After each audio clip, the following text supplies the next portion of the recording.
Welcome to the Learning Pines YouTube. We hope this video helps. You begin by confirming which Apple Pencil you have and that it matches the iPad 10th generation. This avoids connector confusion.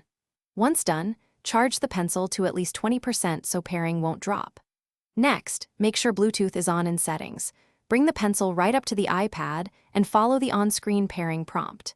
You'll see a quick confirmation. This pairing step links input and pressure data so drawings feel immediate and natural. Once paired, open Notes or your favorite drawing app to test responsiveness. You want to confirm pressure sensitivity and tilt recognition. Make small adjustments in settings or the app for palm rejection and any double tap gestures, because those controls change how you work. Then practice. Draw straight lines, press harder for thicker strokes, sweep for shading. This builds muscle memory and shows where recalibration might be needed. If tools feel off, recalibrate finish by assigning shortcuts in apps and practicing a typical workflow. Sketch, refine, annotate. This saves time.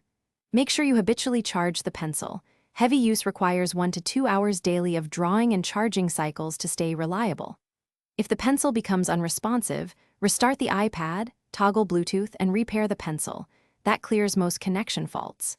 If pressure or tilt still fail, update iPad OS and the app, because firmware mismatches often cause subtle tracking issues. This usually fixes lingering problems.